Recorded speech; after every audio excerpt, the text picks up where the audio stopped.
Hello दोस्तों, स्वागत है आप सभी का हमारे YouTube channel short hand hospital में। Please subscribe my channel and press the bell icon. Be ready for dictation 5 seconds. Start.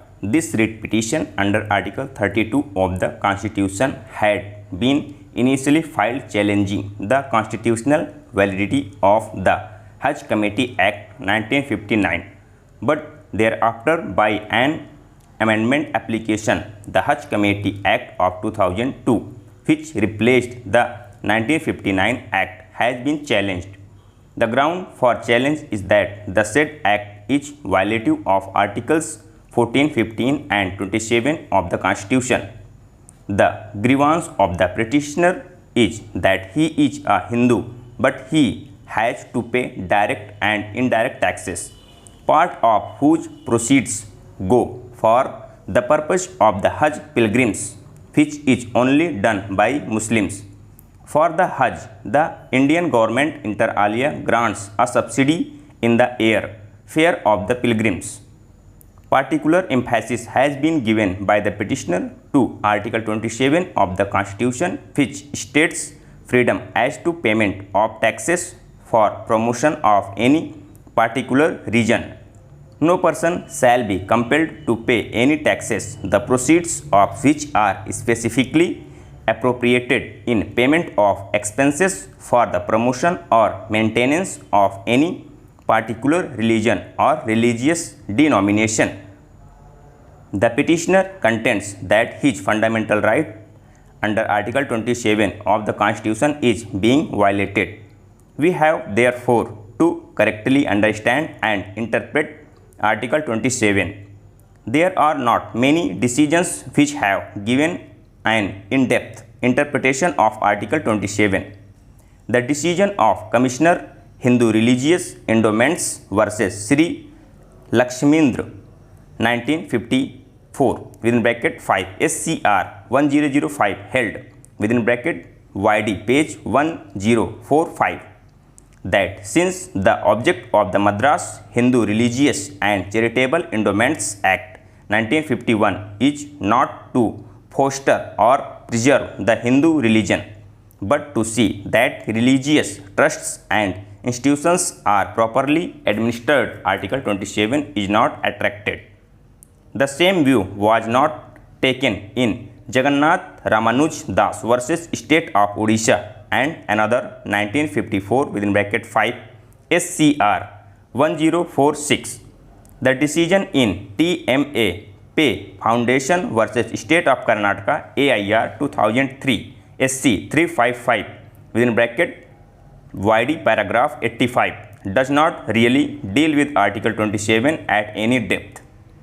There can be two views about Article 27. One view can be that Article 27 is attracted only when the statute by which the tax is levied specifically states that the proceeds of the tax will be utilized for the particular religion.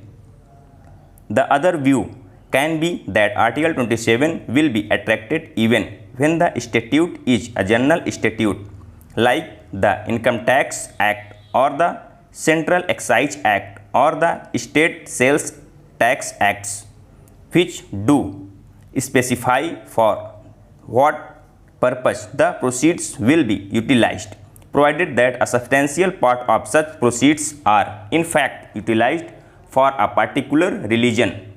In our opinion, Article 27 will be attracted in both these eventualities.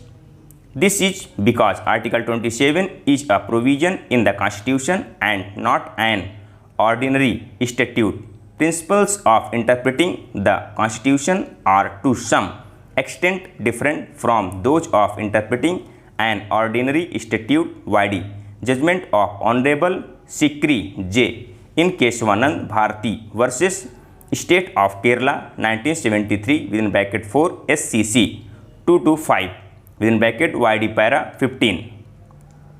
The object of Article 27 is to maintain secularism and hence we must construe it from that angle. As Lord Wright observed in James versus Commonwealth of Australia 1936 AC 578, a constitution is not to be interpreted in a narrow or pedantic manner. This is because a constitution is a constituent or organic statute. YD British Coal Corporation versus the King and Keswanand Bharati versus State of Kerala 1973. While a statute must ordinarily be construed as on the day it was enacted, a constitution cannot be construed in that manner, for it is intended to endure for ages to come, as Chief Justice Marshall of the US Supreme Court observed.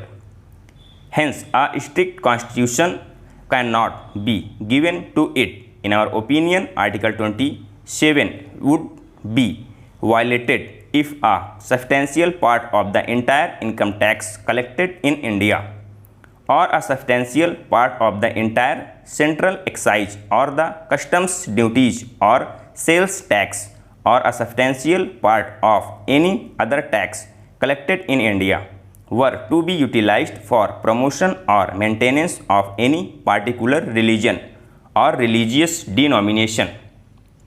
In other words, suppose 25% of the entire income tax collected in India was utilized for promoting or maintaining any particular religion or religious denomination.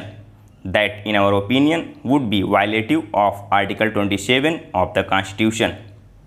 However, the petitioner has not made any averment in his writ petition that a substantial part of tax collected in India is utilized for the Hajj. Over.